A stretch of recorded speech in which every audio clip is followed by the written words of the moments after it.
I'm not making any money talking these days. Good Christ. I'm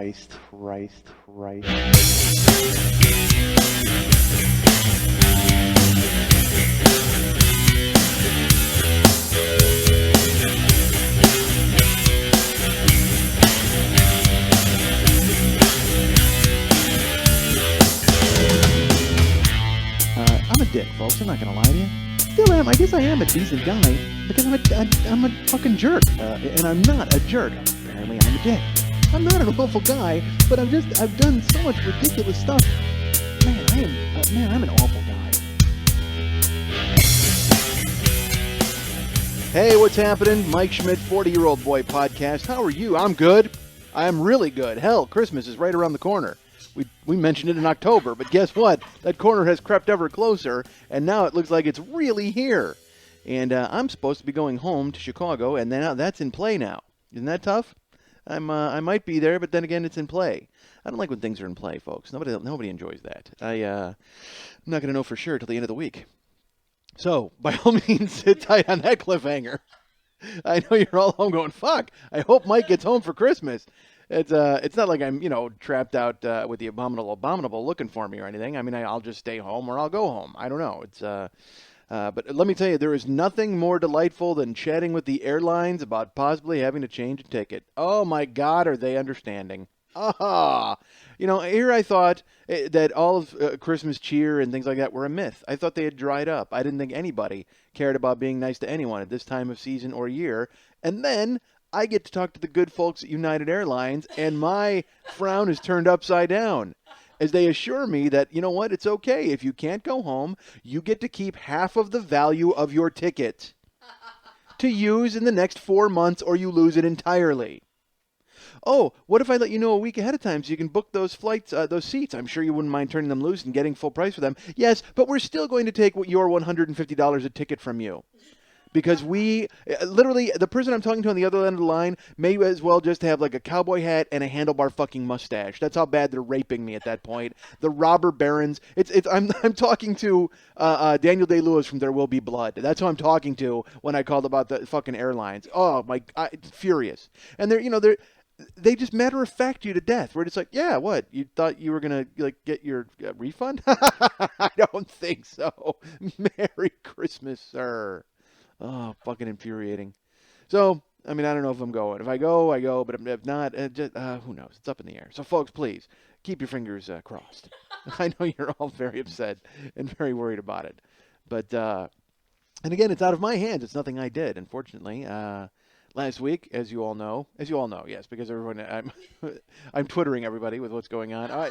My friend is twittering. I have a friend who's twittering, and he's like got 1,000 people signed up to his Twitter thing.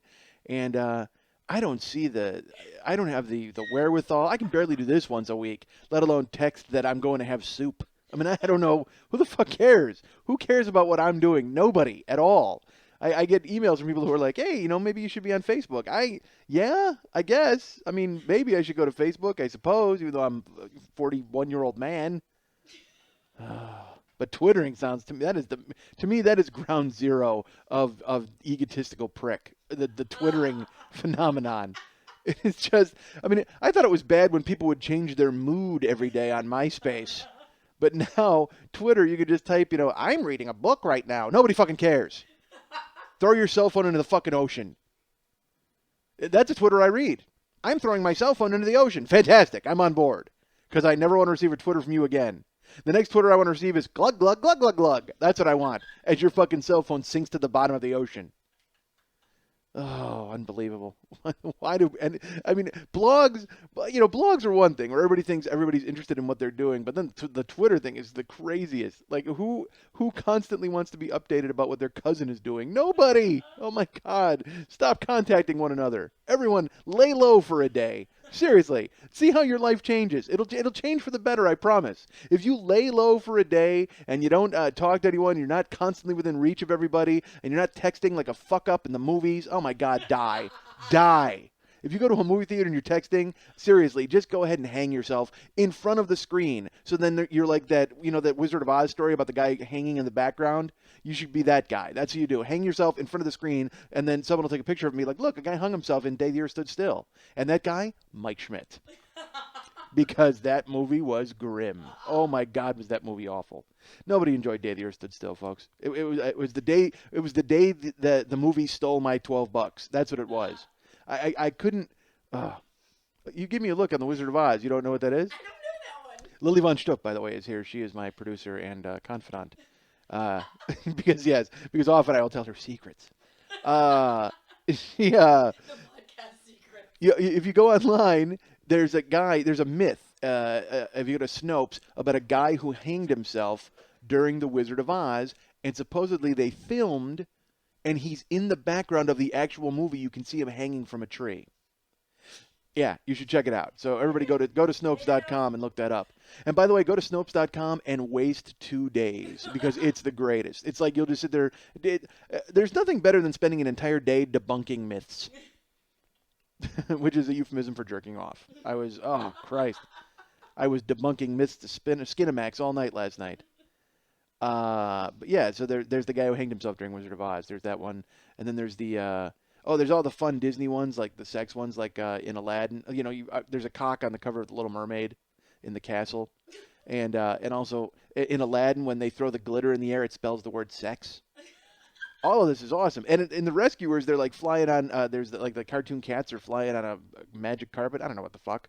But whatever they're doing, they ride past an apartment building, and in the apartment building, in the window, you see a naked woman. But like a real naked woman, not like a drawn naked woman. Yeah, Disney doesn't fuck around. Go to Snopes. I'm not kidding you. Even better is when the DVD came out for Who Framed Roger Rabbit, they were saying that there was like a dirty part in there. So I was at home and I had the video. This is before DVD. I had the videotape, I should say. And so, of course, I'm going through that like the goddamn Zapruder film, like frame by frame. Because anytime I can see cartoon snatch, I'm on board. So I got it in, and it was like bink, bink, bink, bink. And it's what happened. There's an accident, like Roger Rabbit crashes, and Jessica Rabbit flies out of the car, and she tumbles, and her skirt comes up, and you see between her legs, and she's not wearing any underwear. And they didn't draw like a very detailed vagina, but they didn't draw panties. That was the big deal. It was like, so basically, and so then it was even hotter because then she was like a shaved cartoon chick, and I'm like, oh yeah, I am absolutely on board with that. Not only didn't want to fuck this girl before, but now I can't wait to go down on her 2D self. Yeah, well, she was a human. It's not like it was like a fucking shaved panda. She was a cartoon. Same thing, but she was a cartoon human. Like I said, it's not like I wanted to fuck a panda or anything like that. That would just be sick. Nobody wants to fuck a panda. Although some pandas are cute. Some panda deserves to get tagged in the ass. Let's be honest. Who's with me? Everybody? We'd all fuck a panda if they weren't mean and didn't have claws. All right, because they're cute. I mean, seriously, and they're Asian too. They got that hot thing happening. It's like you're like, oh, dude, totally hot Asian panda is gonna get worked by me. Seriously though, if you shaved a panda, would they be as cute? Because that's the whole thing, is they got the black and white and the ring on their eyes and stuff. The ring on their eyes. Isn't that their name? Ring? That's the panda's name. Whenever the phone goes off in my house, I think a panda burst in. I'm like, what's that? Ring? Who's here? There's a panda. But yeah, I don't know if you shaved a panda if it'd be that hot. What if you shaved a panda and it looked like just like a fat dude in the gym? Oh, that'd be awful. Like if they had dude parts. Oh, I wouldn't even like it. Or like a lady, like a fat lady, like a 50-year-old lady. You know what you do? You shave the panda, but leave its head unshaved. So then it's got like then it's weird. Then it's like a human with a panda head. Oh my God, I can't wait to fuck that. All right, so I am gonna fuck a human with a panda head, folks. Merry Christmas. I am very excited to do that. So. So we went to saw The Day the Earth Stood Still, and it was bad. I'm not gonna lie to you, folks. It was terrible. But I will tell you that the Wolverine trailer was fucking amazing. And there's a Gambit sighting and a Blob sighting and fucking Wolverine and Sabretooth, and goddamn, it was awesome. And then Day the Earth Stood Still started, and the whole luckily they showed that trailer because then I could just go, oh, I can't wait till this is over in 2 hours so I can go and read about that trailer again online. Day the Earth Stood Still features Keanu Reeves, who I may have touched on him earlier. I had to guard him once in a security capacity. Could not have been a nicer man. But of course I wasn't casting him in a film. He was friendly and nice and smiled a lot, which he does not do in the film, and certainly not in this film, because he's from they don't really say where. He's from space. He's from Alienville. And well, first he's a minor 49er and his daughter Clementine, and he's up in a mountain somewhere. and he's and then the aliens come and take his finger or something, and then all of a sudden later on they come to Earth and they have an alien who looks like Keanu. You got to see it. You'll see it. Whatever. Of course you'll see it because you don't. Nobody believes me that it blows. And it's grim. Gort is cool. Gort is the big robot, and he's cool. And there's a thing about him that I can't tell you that's integral to the movie that's really neat. I can't spoil. I've already spoiled it by telling him how much it blows. But I mean, but I will tell you this. I don't know what happened to Jennifer Connelly, but someone needs to tackle her and get a sandwich down her throat. Fucking stat. That chick used to be crazy hot. I mean, it's like you see her and you think about the scene in Career Opportunities where she's on the goddamn hobby horse in the tank top, just moving back and forth and her boobs just gently lolling like waves lapping the fucking beach. And you're like, oh, wow, is that hot? Jesus, is she crazy hot? I mean, it's worth, Frank Whaley's like, I got her skate around at Target? Really? Oh, wait a minute. She's going to be at the end of it? I don't mind. Where are the fucking skates? I mean, he's got to be on board for that just because she's going to be at the end of the rainbow. She's the pot of big-titted gold at the end of his skate rainbow. So she's in Career Opportunities looking hot. She's in the hot spot. Go Google her now. This is a real plug-and-play show. Go to Snopes, check that out. Go Google Jennifer Connelly in the hot spot and see her fucking naked on the beach and Don Johnson pawing her fucking rack. So go check it out. I'll wait. No, I won't wait. You can pause me. Why should I wait? I don't. You could pause me in real time. I could talk forever and you could still pause me right now. See, but I didn't stop. All right, never mind. So. Yeah, she's fucking crazy hot in the old days. I mean, even Requiem for a Dream, where she's a fucking junkie who Keith David turns out and makes her go ass-to-ass dildo in front of a bunch of fucking Wall Street guys. Even then, in the most tragic moment of the film, when she's naked with a dildo in her ass and almost on the verge of tears, you're kind of like, wow, that's pretty fucking hot. I can't lie. I mean, adding that small element of humiliation, and by small, I mean huge element of humiliation. That was the cinematic equivalent of shaving a panda, I would assume. Because I got to assume a panda would not be on board with the shaving thing. He certainly wouldn't sit still for it. You'd have to hold him down. You'd have to get now we're going to gang rape this panda. How did that happen? Before it was a loving, touching relationship between just me and an Asian animal. But now, all of a sudden I've got a gang involved. Why did I do that? Because I got to shave this panda. I know it's not going to be on board. You know what? Maybe, here's the thing. Maybe it works the same way it does in real life. You got to take them out a few times and, maybe you establish a relationship. Then you talk them into shaving. That's how it works. So that's how it works with the panda, too. You got to come to the zoo a few times and throw it a pork chop or whatever the fuck they eat. And bamboo. Don't they eat bamboo shoots, right? Pork chops and bamboo. I think that's what they eat. That was, if I remember correctly, it was Pork Chops and Bamboo, which is also a fantastic name for an album. How do you not go with it? That was a Cheech and Chong album, wasn't it? Pork Chops and Bamboo? No, that was Big Bamboo. All right, so where was I? Jennifer Connelly. So even in Requiem for a Dream, when, like I said, she's a junkie and she's got a dildo and people are yelling ass to ass and she's going off and you see that horrible sad face. She was crazy hot. And again, the humiliation made it even better, of course. But as humiliation often does, it makes everything better. It's like, I don't even know what that spice was. Mrs. Dash? Humiliation is the Mrs. Dash of emotion. All right, so, but in this movie, Jennifer Connelly, you are praying that she faces the camera at all times because if she turns to the side, you're not going to see her anymore. She is literally a color forms woman. Remember color forms when you were a kid? Those little things that you would stick on and they would stick and you would make a scene. Like all of a sudden Batman would be attacking Strawberry Shortcake or whatever the fuck you wanted to do. Well, that's how it is with Jennifer Connelly. You could stick her. She looks like someone stuck her into a scene and you could peel her off and then put her in an envelope and mail her away. I don't get it. I don't understand. It's like, she traded her tits for an Oscar. I mean... If that's what you want to do, I suppose, and I guess that's the move. Look at Marissa Tomei. Marissa Tomei won her Oscar early, so she said, you know what, I can show my tits later. Now she's naked in The Wrestler 1,000 times. That's fantastic. And Before the Devil Knows You're Dead, she's getting tagged doggy style by fucking Philip Seymour Hoffman. And you're like, Tomei! Yeah! She's actually getting DP'd in that scene. Hoffman's in one hole, the Oscar's in the other. And she doesn't care. She's all for it. Because you know what? She's got that goddamn Oscar. She'll do whatever the fuck she wants with it. Why don't you back off? Who are you to fucking judge her? Seriously.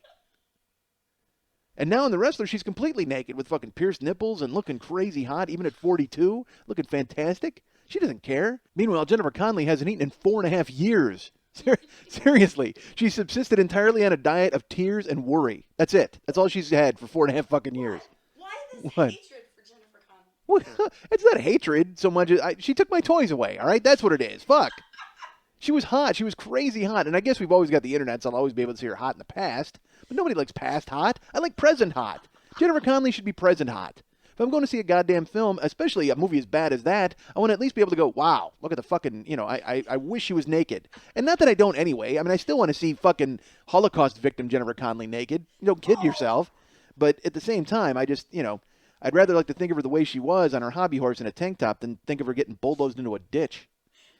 I don't know. I'm not a fan of Holocaust Jennifer Connelly. All right, so I should have probably stuck with color forms Jennifer Connelly because people will not be happy about Holocaust Jennifer Connelly. That's not a good comparison, especially with Valkyrie coming out. People will then they'll go to see that movie and Tom Cruise is going to kill Hitler and people will be like, oh, that's right, the Holocaust was going on then. Fuck, I didn't see Day the Earth Stood Still, Jennifer Connelly.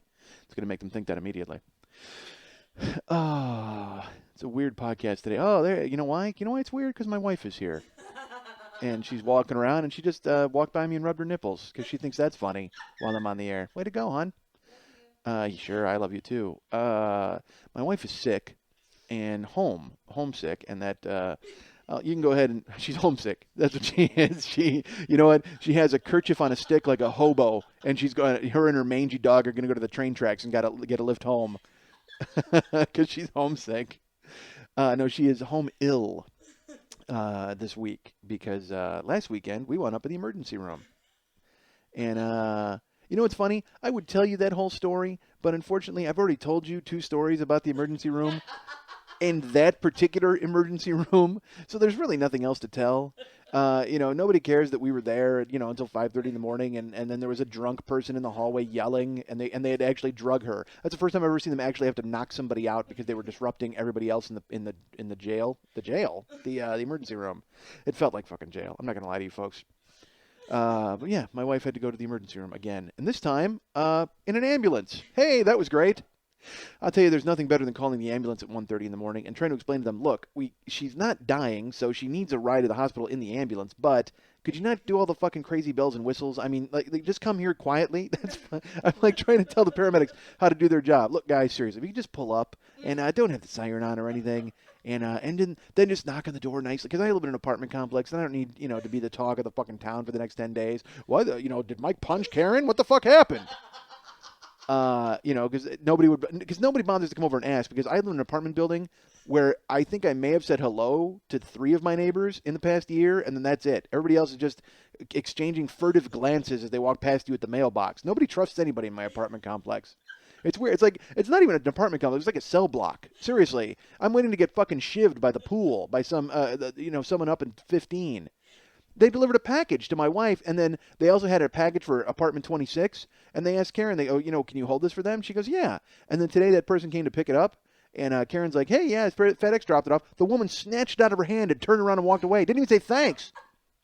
Just like booked. Apparently, that's right. She was so upset that she did something from 1985. She booked with the package.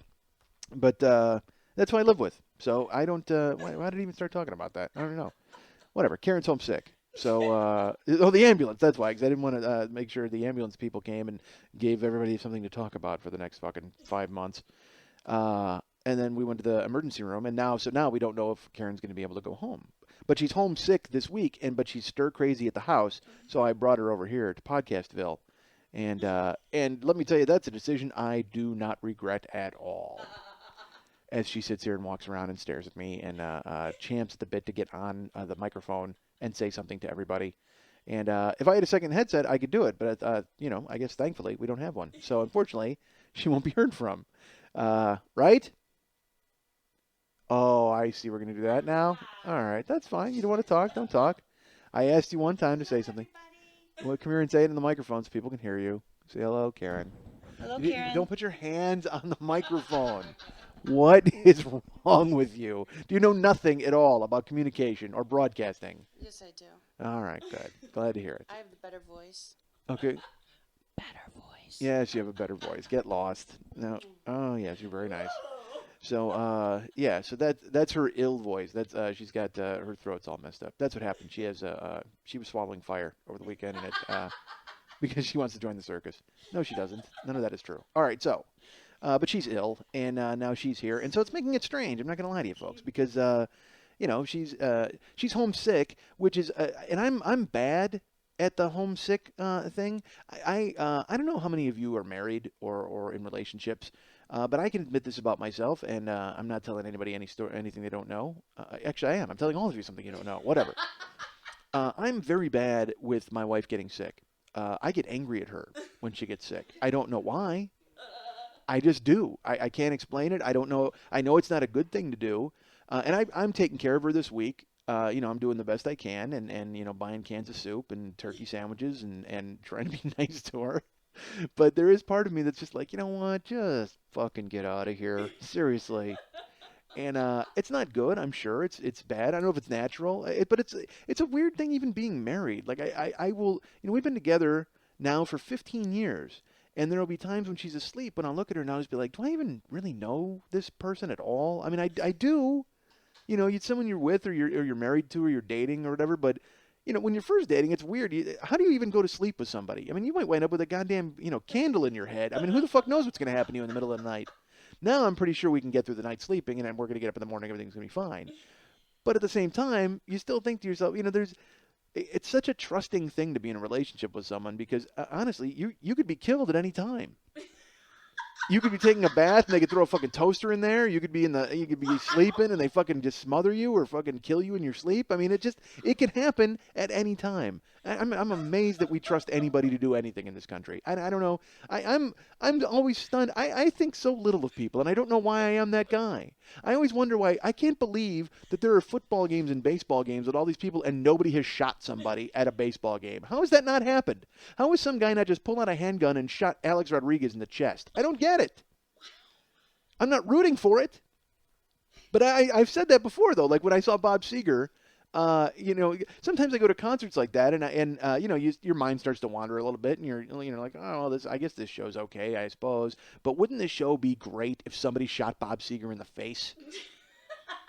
Because then you got a story. Then you're not just like, oh yeah, and then he came out and he did old time rock and roll, and everybody sang, and then he waved goodbye and he left. No, I want a goddamn story. I want to be at the show where Dimebag Darrell got blasted in the face with a shotgun. That's what I want to see. Because then you got a story to tell people. You're like, yeah, I was at that goddamn show. It's like there's a band called the Jesus and Mary Chain, and they were notorious for fighting on stage all the time. I was bouncing at the House of Blues. I was there for their last show ever because they got into a fist fight on stage and broke up. And that was it. I don't think they've ever performed again together since. They had to close the curtains after their fight, and then to open them up again as they started. It was just a drummer out there playing, and he was just playing. The drummer was just like, fuck this, I'm going to go play. And they were waiting for the rest of the band to come out, and then like a couple guys came out and just kind of like waved it off, and then they closed the curtains again. Then they opened the curtains again, and it was the drummer, and he's just like, well, you know what, I don't know if we're going to still do it. And then they closed the curtains on him as he's trying to talk. So it was great, and the fans now are booing, and they're getting pissed. Now I'm working security, so I'm like, all right, well, I got to fucking prevent these people from rioting or whatever the fuck's going to happen. And then finally, I guess the guys in the Jesus and Mary Chain are brothers. I don't know what it is, but they open it up, and the one guy went up to the microphone, and he's like, well, we want to do a fucking show for you tonight, but because of what he says the other guy's name, we're not going to fucking be able to, so, and then they fucking, that was it. Show was over. And I don't think the Jesus and Mary Chain has ever performed again. That was great. That's a story. Not a good one, but certainly a story. But that's what I want when I go to a show sometimes. I'm like, yeah, that'd be great if that happened. How did I get here? I don't know. Because you know why? Because of the American public. Because I have such little faith in them. It's so funny to me how celebrities have become this basically a religion. Celebrity is a religion in this country, and you follow Lindsay Lohan walking around shopping out here, especially in Hollywood. You leave a movie theater at night, and you're driving up Hollywood or Cahuenga or Sunset Boulevard, and you'll just see packs of the TMZ idiots, the zombies with cameras, taking pictures of the fourth lead from Desperate Housewives as she has a mint julep at some fucking bar. It's like nobody cares, but apparently somebody fucking cares because they're out there doing it. And I'm shocked that with all the fucking nuts in this country, somebody just doesn't find the TMZ cameras and go, hey, guess what? And just fucking take a poke at someone. Why would you not do that? You'll be famous forever. And I should probably say right now, I should mention that I'm not advocating anybody doing any of these things, just in case some nut bar with a goddamn X-Acto knife goes ahead and stabs Jesse Metcalf in the neck. We don't want to see that happen. In theory, we don't want to see that happen. Not if it can be traced back to me and my gift of gab. I certainly don't want that to happen. If some nut bar decides to do it because he thinks Jesse Metcalf's talking to him in his sleep, then by all means, go ahead and do it. And let's make sure there's a camera on scene to record it for posterity. However, if you're going to say, well, the guy who lives in my iPod told me to do it, then we certainly don't want you to do it. And just on the off chance that my wife turns up suffocated in our bed, that I had nothing to do with that either. How awful. I'm like, I can't imagine being married to someone and not wanting to kill them at some point, like when they're sleeping. And then if my wife dies in her sleep, I can imagine that all of a sudden Richard Belzer and Iced Tea are at my house asking me questions for fucking 45 minutes. That's not good. So I am not that guy. I'm that guy talking about that guy. So keep that in mind. If anything happens, I can imagine the next time I call an ambulance, they're going to be like, "Oh, you?" Yeah. So that's where I'm at, folks. I want you. I don't mind if you act on your murderous impulses, as long as you don't finger me as an accomplice in some way. I don't need you to get taken down by 4 tasers and just yell out, "Podcast Jenkins made me do it." Because then that would be bad. Unless, of course, there is a guy out there named Podcast Jenkins who, how do you not? That would be great. Like the Podcast Jenkins show. I'm going to make that podcast. Podcast Jenkins. He talks about podcasts. That's it. I'm just going to do 100 podcasts. That's all I'm going to do. I'm going to fill up my days with recording different podcasts on different subjects. I might have a podcast review show and review this show. I don't know if I might not even like it. Tune in. You have to see exactly what my opinion is of this show. I don't know. I can tell you what my opinion is before this show. I don't want to do it. So, I constantly beat myself up going, what are you going to talk about, idiot? And that's why we wind up getting Holocaust Jennifer Connolly and Shaved Panda in the equation. Because I got nothing.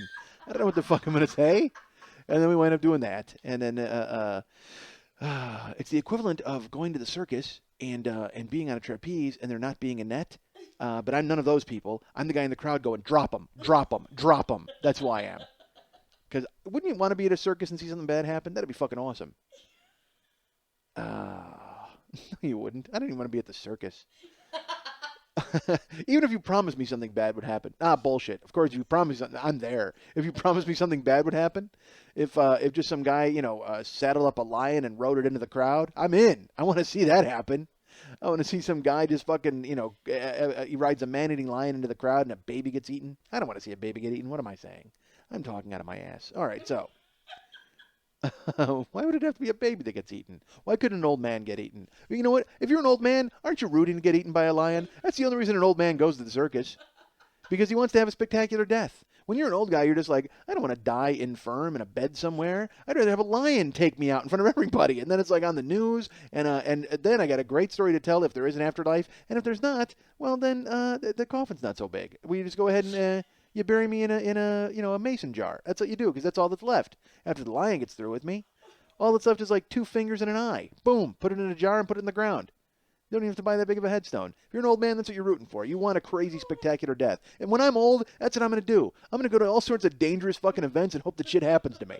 I'm going to go to like, some flamethrower guy. I'm going to sit in the front row. I don't even know what show that is. What show has a flamethrower guy? I have no idea.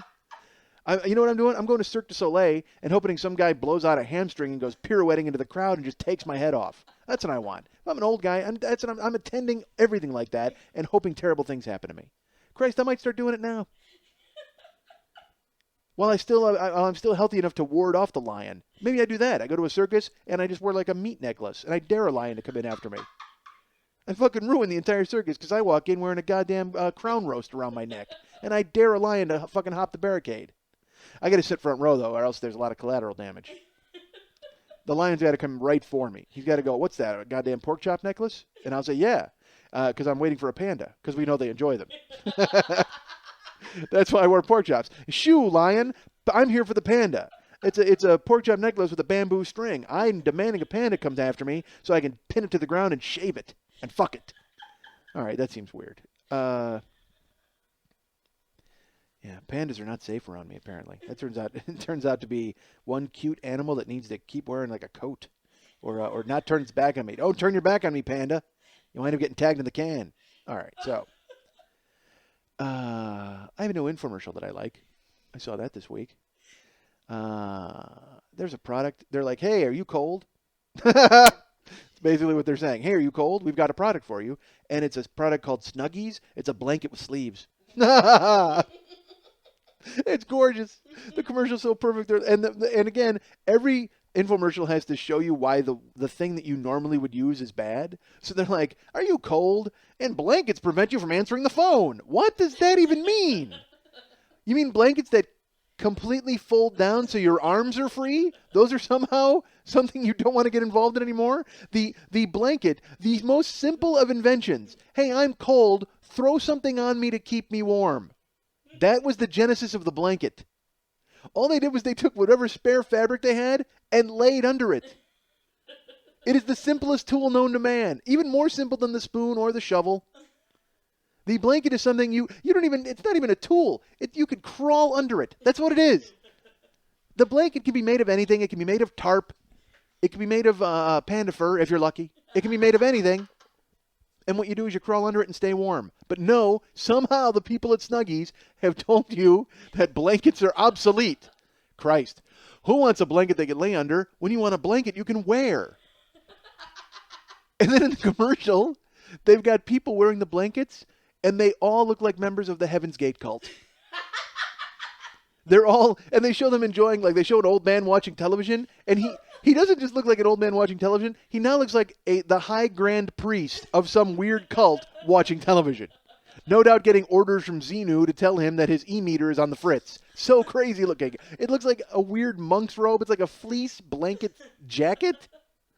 I don't know who was sitting around with that flash of brilliance and went, "Oh, this blanket is really nice. I wish I could fucking wear it like a suit. Like a blanket suit."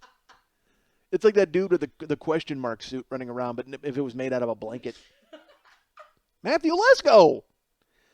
Sadly, I know his name. You know why? Because XM Radio, which is commercial-free radio, buries me in commercials for Matthew fucking Lesko. I pay extra for the privilege of hearing about, because that's the thing. Satellite radio, I love it because you can always find something. That was the deal with terrestrial radio. You're listening to the radio, and out here especially, you're deluged by commercials. But then satellite radio, you're like, dude, I fucking love it because there's always music on. But there are stations that play commercials, but they don't play like regular commercials for McDonald's. They play commercials for like .coms and get rich quick schemes and credit. They're always trying to save your credit on XM.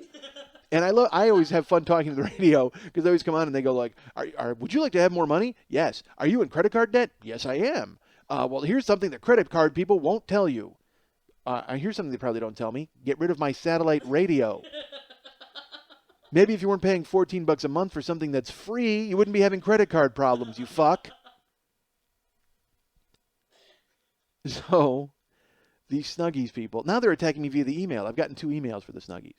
But the commercial is the best because, again, they say they have a couple playing backgammon. Seriously?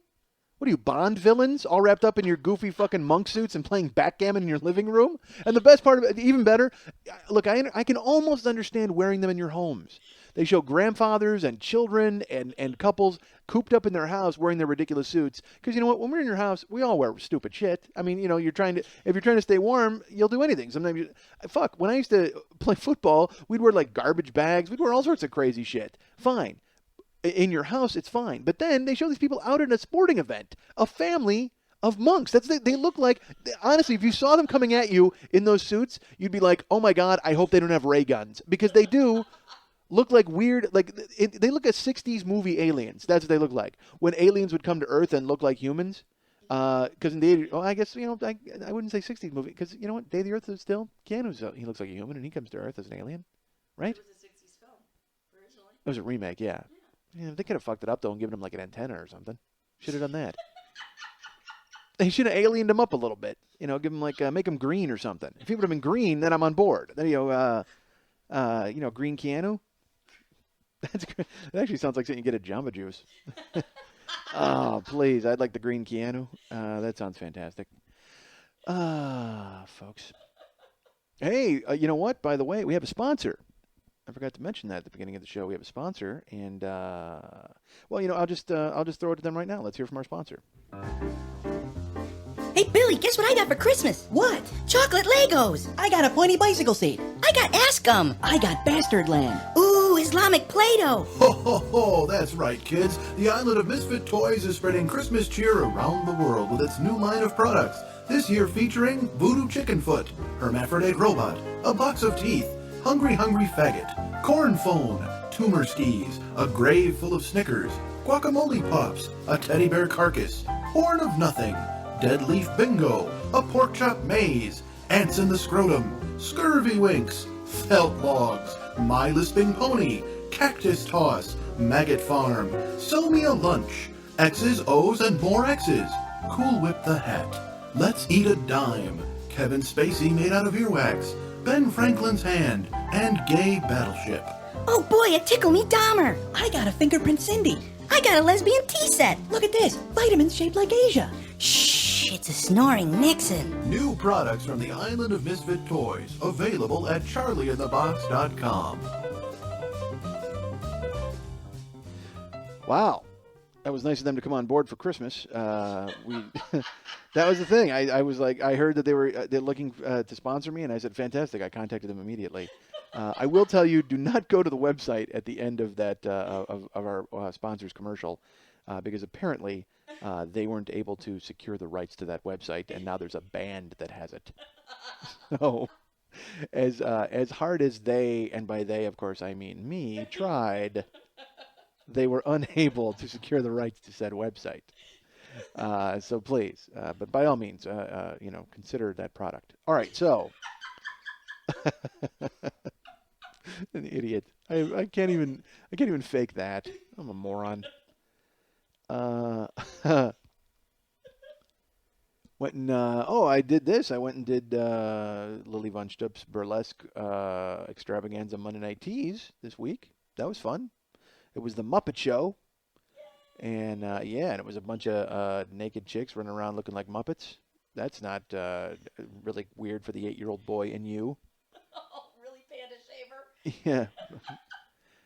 You know what? Panda Shavers, actually, that's something. You know what? They're going to be sponsoring next week. Maybe we hear from Panda Shaver. Maybe they get on board. They're like, oh, are you tired of your panda and his non-grooming ability? Is your panda cute when he sneezes, but you think it'd be even more cute if you shaved his head? Go find the sneezing panda. I'll wait. I won't wait. Again, you can pause me. I live in the iPod. Push a button. I'll shut up. Yeah, but it was fun. The show was fun. We went and saw you doing your thing, and you waving your breasts around at everybody, and all sorts of other breasts. I was the MC of said show. They were reviewed. This is why it was a big deal, because there's a paper out here called the LA Weekly, and they are a free weekly, but yet they are very influential in town. A lot of the hipsters will go and read them and learn what they should be doing with their time. And the review was very favorable. They were very nice to Lily and all of the naked women with Fozzie Bear pasties, and it went very well. And what it was all right, we went, and it was myself and my friend David, and we got to be Statler and Waldorf, who, if you've seen The Muppet Show, and who among you has not, they're the two old men in the balcony who basically get to make fun of the show. So we got to go and make fun of the show. And I will tell you that I was a little hesitant, because I was told, you know what, go ahead and make fun of everybody. But I found that generally women don't like to be made fun of in a public arena. Doesn't make a lot of sense to sit there and rip the shit out of them, but I was told they were all on board for it, so we went ahead and did it. And I will tell you my favorite thing. If you go to laweekly.com, you can find the review of the show, and the reason you want to find the review is because there's pictures of the dancers. So that's, believe me, you don't care about the review itself. You want to see the ladies. And there's pictures of Vixen Violette. There's a great picture of Dizzy Von Dam. Great picture of Anastasia Von Teeserhausen. There's great pictures of all of these girls. You know who there's not a picture of? Lily Von Stupp. Her show performs a segment, but I have a theory as to why. Because your breasts are too big. I believe you may be right. I'm being completely serious, because the other girls are in there and they've got their pasties on, and they're cute and they look good, and but your breasts are ridiculous, and I have a feeling that even the editors went, yeah, we we're crossing over into porn at this point. If we put even with your dinner plate size pasties that you had to have on your giant breasts, I have a feeling that they went, yeah, we can't publish this photo because they are ludicrously huge. And because everybody else has nice breasts. I'm not saying that they don't, and I'm not saying yours aren't nice either. I'm just saying that yours also, are monstrous. So it's like if they put them in there, then it's essentially porn. So they show the other girls with their attractive breasts, not with their record-setting breasts. So. But if you go look at the photos, but here's my favorite thing. I have to tell you to go look at this photo. There's a dancer named Vixen Magdalene. And they show her dancing. And if you'll see her, she has a small top hat on. And she also has a pierced lip. She has like 3 piercings in her lip. And when she finished dancing, this is what she did. She finished dancing, and then we had to outro her. So I'm like, Vixen Magdalene, woo-hoo-hoo, yeah, woo, and I'm going crazy. And my friend David, he's Statler, and he's like, you finished? And I said, I like her. And he goes, I guess. And I said, something about a tiny hat and a mouthful of fish hooks. It just says, fuck me. That's the funniest thing I've ever said. It was certainly the funniest thing I said that night. And I was so happy with it. Because, again, what I would do is, here's what I would do, folks. I generally, you may be aware of things. I don't have a script. I certainly don't for this show, and I didn't for that show. What I was going to do is I was going to say things about the people when they were done dancing. And I was going to figure out something that they were doing, and then I was going to make a joke about it. That's what, that's what I do as an MC, whatever, who cares? Nobody cares. But yeah, so that was my favorite thing. Is she comes out with her little tiny hat on and her pierced lip, and I just said something about a tiny hat and a mouthful of fish hooks that just says "fuck me." Wow, man, I'm great. There was that one. There was Fozzie Bear came out and danced, and afterwards I said, "Was that Fozzie Bear?" And David said yes, and I said, "I wonder if she would waka waka waka me off." Come on, I am great, folks. I could not be funnier, honestly. There's no way. If there was a funny meter that Keanu brought from space, it would register the highest it possibly could as he played this podcast. Because I think we know that aliens would first immediately go to the iTunes store to find out get the lay of the land of us, and that what they would figure out is that there's 2 funny guys. No, actually, there's 5 funny guys and then 1,000 gay guys. That's what they would find out about our planet. They would be like, for every 5 funny guys, there's 1,000 gay guys. That's what they would think of our planet. They would think the entire planet was sucking cock if they went just to the iTunes store. Because I am amazed at how many gay podcasts there are. I'm stunned by it. And I understand everybody needs a voice. And maybe it's because they like talking into microphones. Maybe that's what it is. I'm going to get beat up by gays. All right, so... what else? But so the show was a great success, and go look at pictures of the dancers. It was a lot of fun. And also make sure that you go to burlesque411.com for all your burlesque needs and information.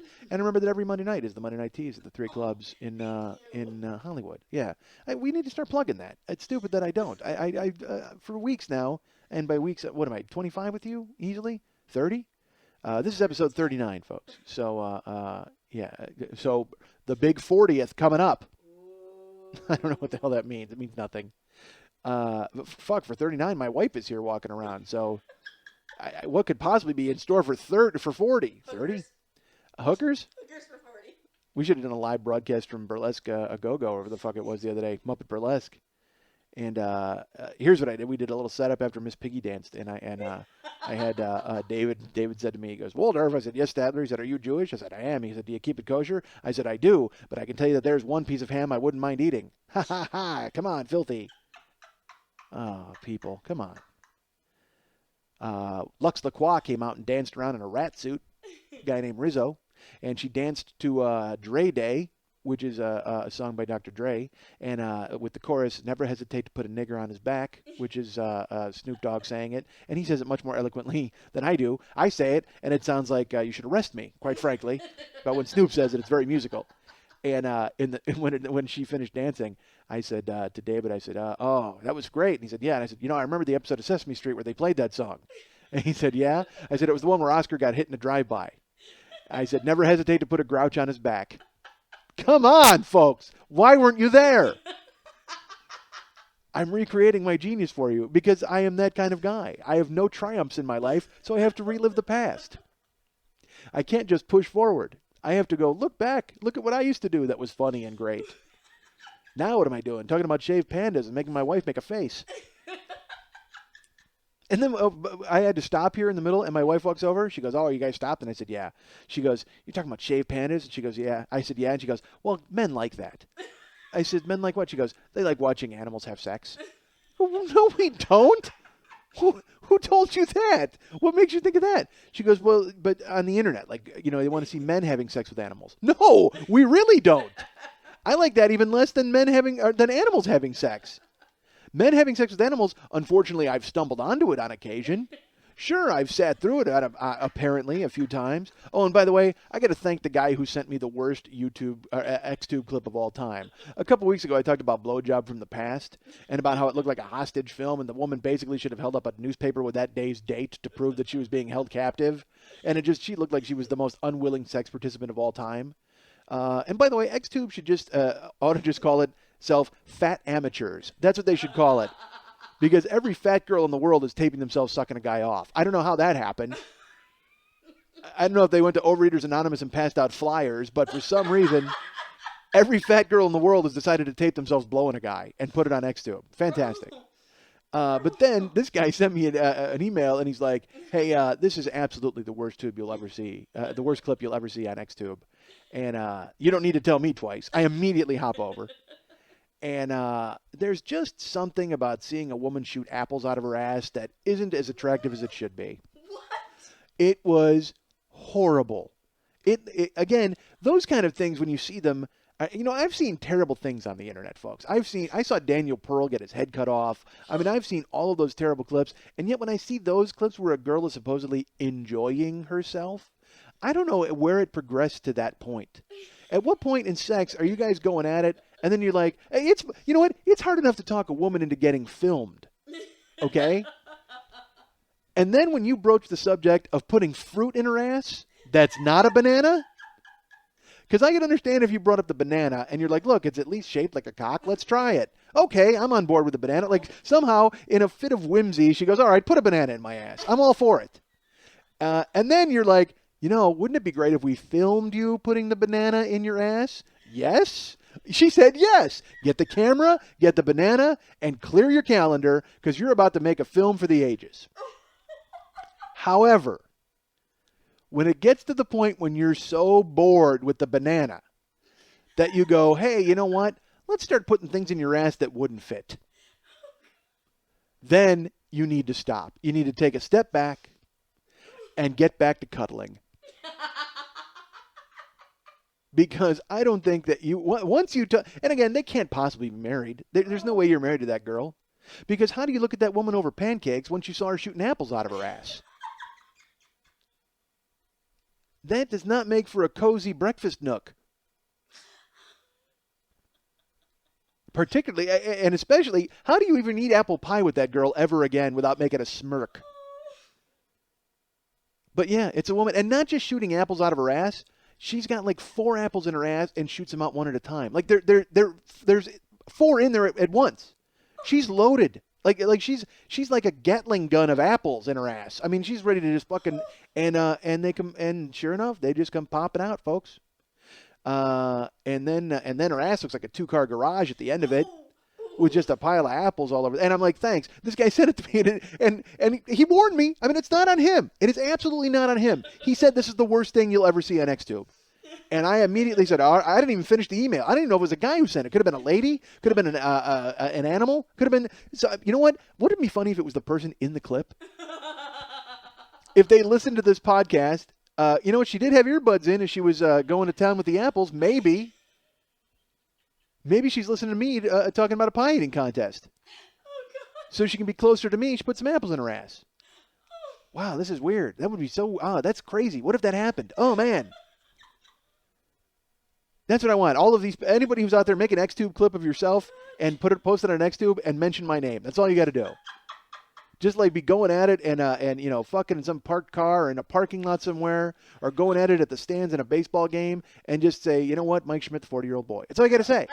That's all I ask. Mention me. Mention me during your crazy sex. It'll be like the weird Baba Booey of podcasts. Just have someone bent over a picket fence somewhere and then just go, hey, Mike Schmidt. Just say that. Just say my name. And then put it on Xtube. Let's have an Xtube channel of just people shouting out to me in my show. Like I said, how about fat amateurs who listen to the 40-year-old boy? Let's go with that. Oh, man. And because let's face it, the 40-year-old boy is nothing if not a fat amateur.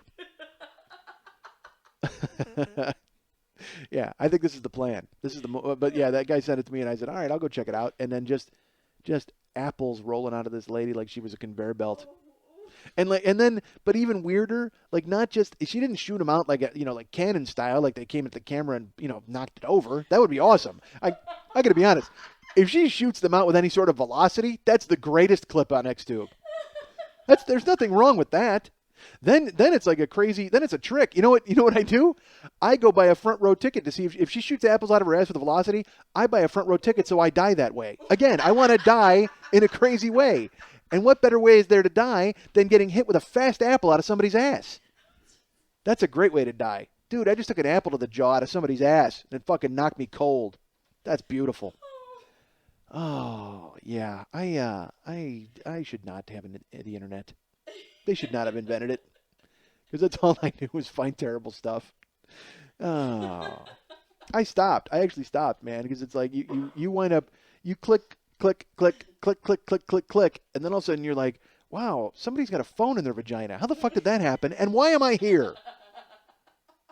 You ever see that clip where there's like, they just show a woman like naked and then you hear a phone ringing and then she squeezes it comes out of her vagina? That's awful. You don't want to see that, folks, ever.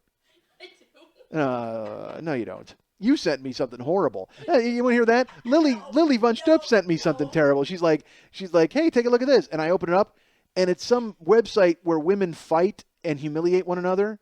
And then, like, supposedly at the end, the person who loses has to have sex with the person who wins. It's like one of those fake rape, like, dominating wrestling lady sites or something. And if it was just the link, that's fine. But she sends it to my public email account. I open it up.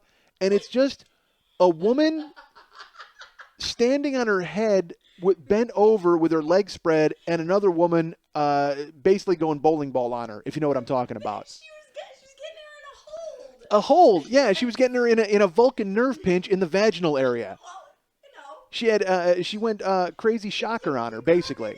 It's like a chick on her back, but with her legs in the air getting the shocker, if you know what I'm talking about. And it was not good. Because I wasn't prepared for it. Because all it was like, hey, look at this from Lily. So I'm not thinking it's going to be something terrible.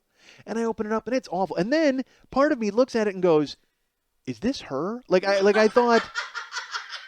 thought it was some weird, like, hey, check this out. All of a sudden, a whole new element of our relationship was opening up. So I had to, like, look twice and go, oh, my God, that's not her, right? Was she be? And thankfully, it was not. Because I don't know. Quite frankly, we wouldn't be doing the show again. Actually, we would, but it'd be a much different show. So thankfully, it wasn't her. But it was two girls who enjoyed fighting and sex. And I didn't go to the website because, again, I've seen enough terrible stuff online. I don't need to see any more horrible things. They love Ultimate Wrestling, and they're naked. Ultimate Fighting is different. Ultimate Fighting. Oh, and my God! Did anybody see the UFC this weekend? Did you see Corey Hill? There's a fighter in the UFC who broke his leg when he threw a kick, and it was fucking horrible. And it's funny if you've not seen it, just Google Corey Hill and leg or broken leg or UFC broken leg, and it's going to come right up because it is all over the internet. And the best part is you got to see it with the announcers because Joe Rogan is the color guy, and he immediately goes, oh, they checked that kick. Oh, he broke his leg. He broke his leg. He starts screaming, stop the fight, stop the fight.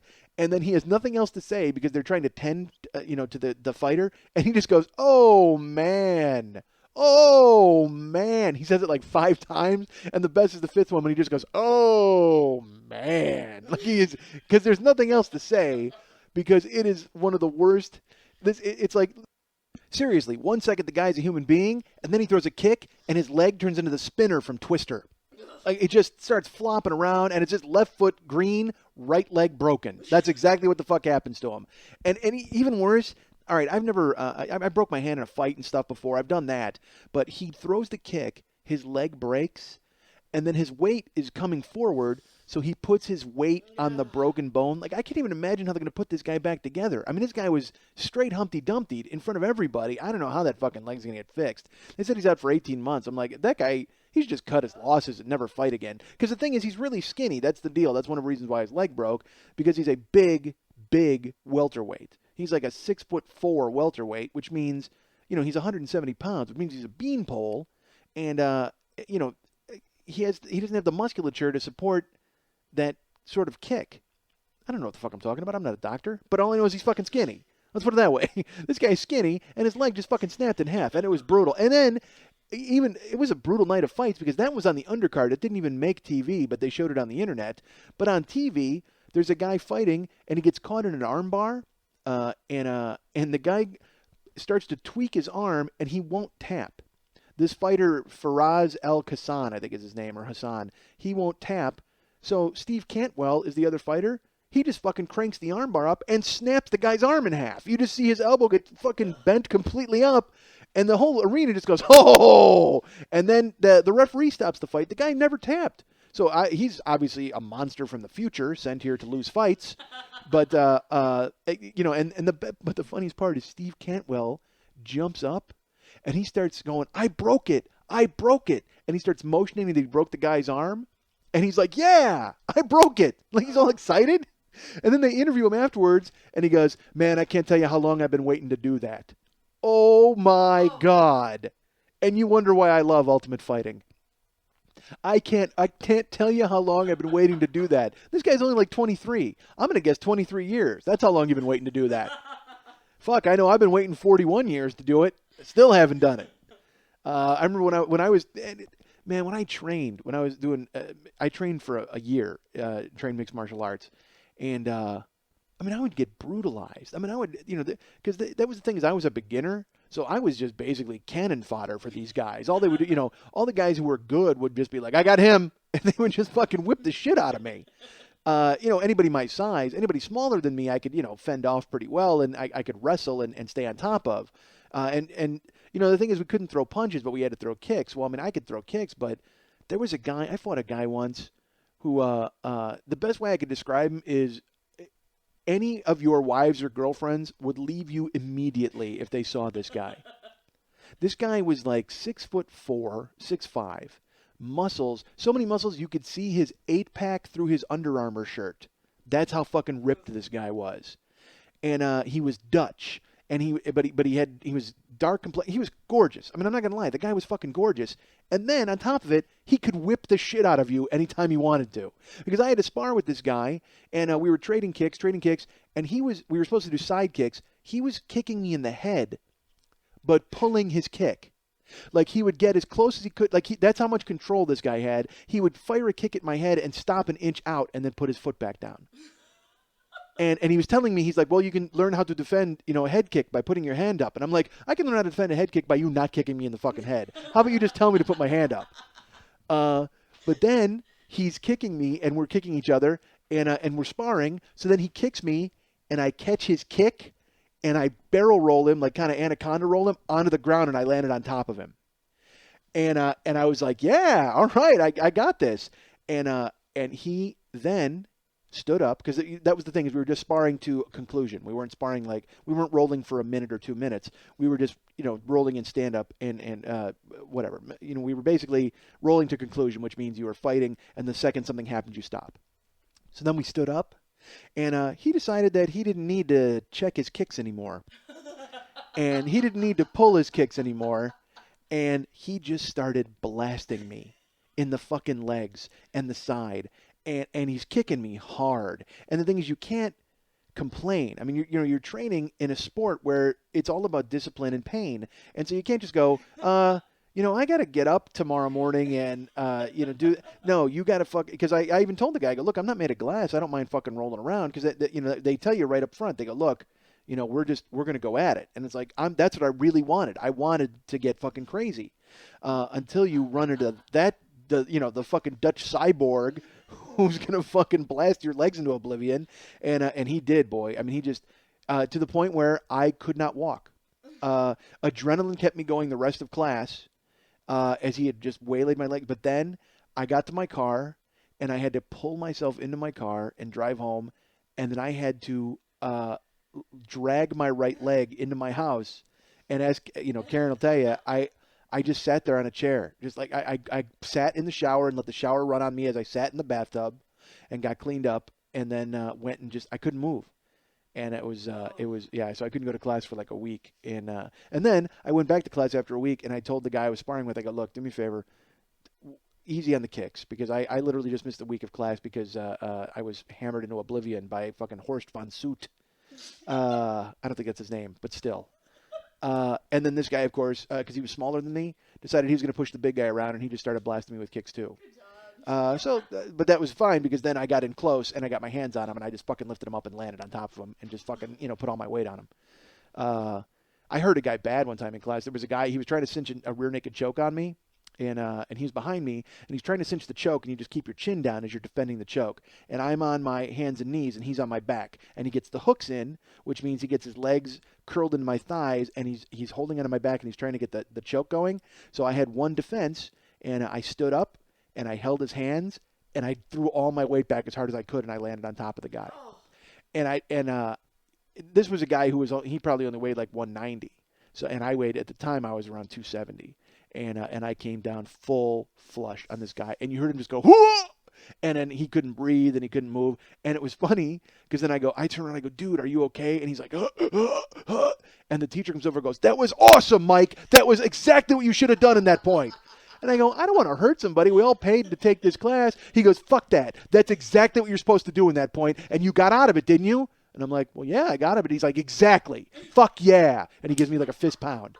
Meanwhile, this other guy is coughing up his liver and probably not feeling great about the fact that the teacher is like celebrating over him. Like, yeah, take that, pussy. That's what you want. You want to pay money for the privilege of having the Japanese Arlie Ermy get in your face. You will not kill. Private Schmidt, you have definitely been reborn hard in my man's MMA corps. Meanwhile, that guy, he's picking up his stomach and trying to re-swallow it. I fucking blasted him. Oh, that's awful. But then you know what? You pay. That's what happens. There was a guy who came, and he wasn't in class. He was a guy who paid for like a 2-day pass to audit the class, and he and I were sparring, and he grabbed my neck, jumped in the air, and swung. Like if you were to see someone swing on a rope, like Tarzan, swing on a rope. Imagine a guy jumping and holding your neck and swinging like that as hard as he could, all of his body weight into your knee as it was planted from the side. He fucking took my knee out, and I thought he blew out my ACL. I went down hard, and he's like, oh, sorry about that. Fuck you, sorry about that. You knew that was my plant leg, you dick. You knew what you were doing. That was the worst part about taking class. I would say 90% of the guys were there to learn and enjoy themselves and have fun, but also went at it hard. 10% were there to prove what tough guys they were, and that's why it was so satisfying when those kind of guys would get their fucking asses kicked. But then that guy, like I said, I never got to give that guy a receipt for what he did to me, because unfortunately he was taking a 2-day audit, and after he blew my knee out, I couldn't come to class the next fucking day. But it was beautiful. I wish I was still going to class. I loved it. All right, you guys can write me at MikeSchmidtComedy.com or at MySpace.com/MikeSchmidtComedy. Go ahead and write me there. Of course, you can subscribe in iTunes, or you can go to MikeSchmidtComedy.podcast/podcast.asp. That's what it is. Who fucking cares? Go to Mike Schmidt Comedy and click on the 40-year-old boy page, and you'll see that there are links there for you to subscribe either in iTunes or via SwitchPod for your Zune or any other inferior Rhapsody player that you have. And you can go ahead and fill that with 40-year-old boy nonsense. And also remember to go to burlesque411.com and go ahead and get all the information you can about burlesque in Los Angeles via Lily Von Stupp, particularly the Monday Night Teas. Go ahead and check out the Monday Night Teas every Monday night at the 3 clubs on Vine and Santa Monica. And go check that out. It is at 10 o'clock every Monday night. And coming up, they have several theme shows. In January, there's a Laugh-In show. And there's shows every Monday. So go ahead and check it out. Get the information via Burlesque 411. And where are you dancing this week? Okay. Go to Lily Von Stupp's website. I'm at the El Cid on Sunday. Oh, at the El Cid in Hollywood. Go to the El Cid in Hollywood on Sunday. I don't know the address and the information for that, but if you go to Burlesque 411, you'll get all the information that you need about that. Burlesque411.com. So go see Lily Von Stupp getting naked at the El Cid this weekend. and that'll be great. So go ahead and check all that out. And remember to patronize our sponsor. Patronize? Is it patronize our sponsor, or do you patronize? Yeah, do whatever you can. And you know what? I did go see Eddie Money. I mentioned that I was that Pat wanted me to go, and then he bought the tickets and said, "You're going." So guess what? I had to go, and we went to see Eddie Money. And here's the best part: is he wanted to wait out for Eddie Money's autograph, as he always does. But as we're walking to the show itself, we walked around the back, and there was the bus, and we could see Eddie Money on the bus. And Pat's like, "Is that Eddie Money?" And I go, "I think it is." He goes, "Well, why don't we just hang out here and see what's going on?" So we're waiting outside the bus, and we're waiting to see if Eddie Money comes out and says something. And there's a bunch of security guys around because apparently someone might kidnap Eddie Money and force him not to sing. I think that would be the only reason you would kidnap Eddie Money, is to make sure that he did not participate in any more concerts. But we were waiting for Eddie Money.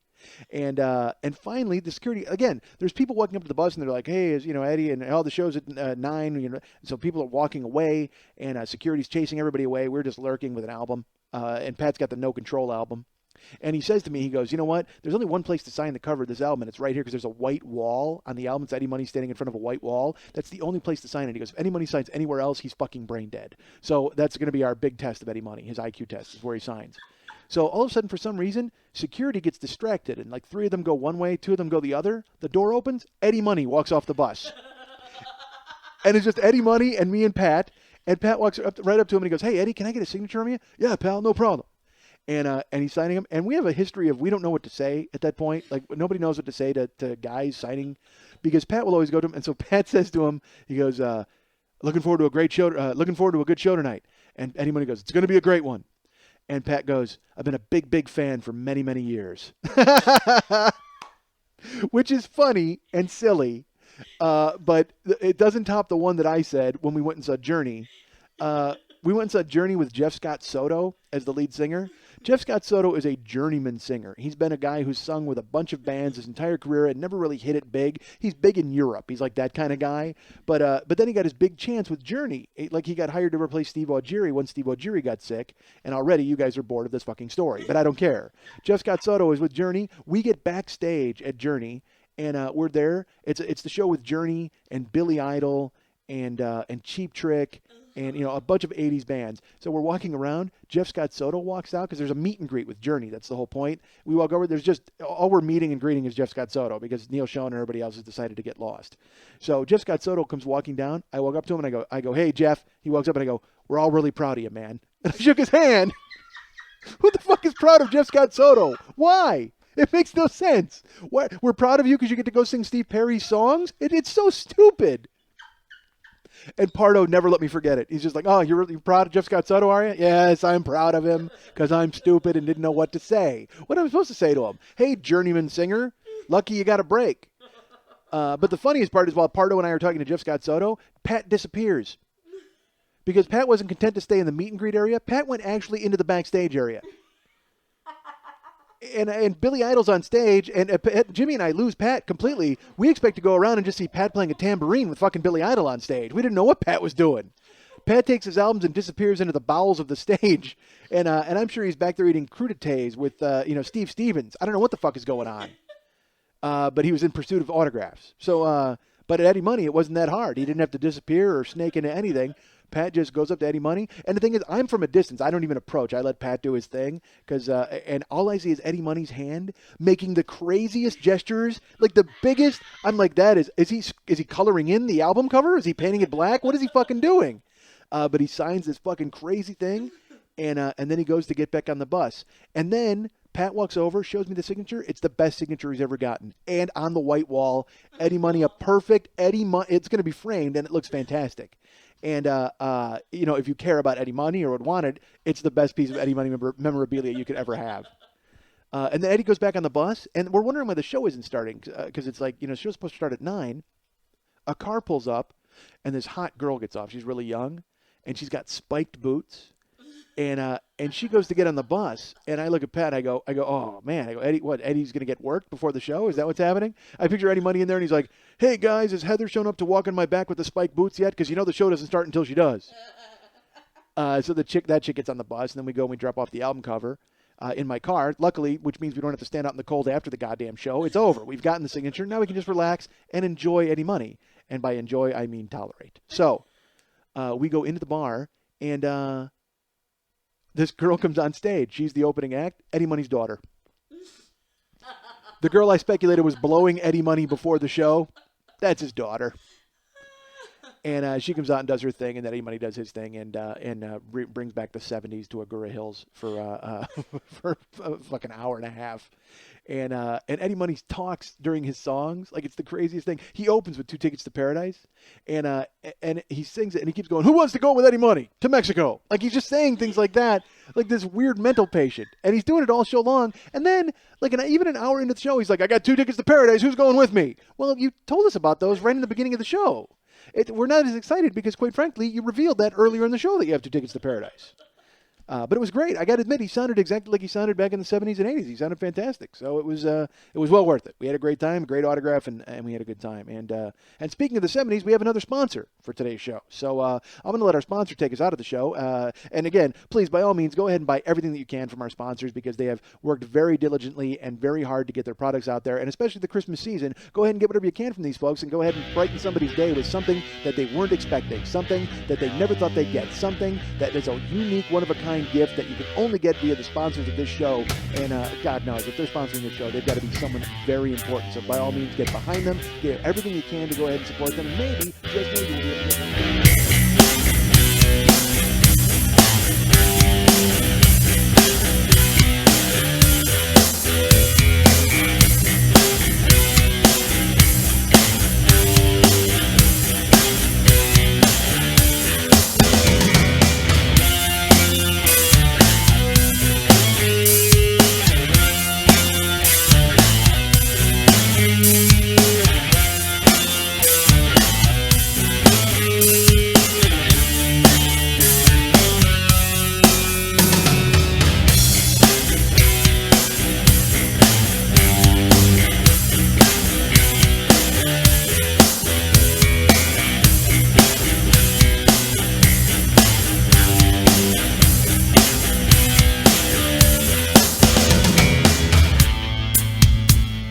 I'm a dick, folks. I'm not going to lie to you.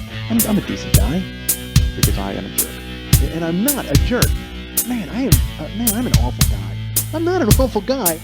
I am not a good guy. But I don't think I'm a bad person overall. So, and go ahead and by all means judge that. I'm kind of a jag-off. I got no future. What am I talking about? But I am a jag-off. And I'm not a jerk. I'm a nice guy. It's just I guess I have jerky tendencies. I've done so much ridiculous stuff, and then I wonder afterwards, I'm like, man, how come I don't hang out with anybody? Here's why, because you're a dick.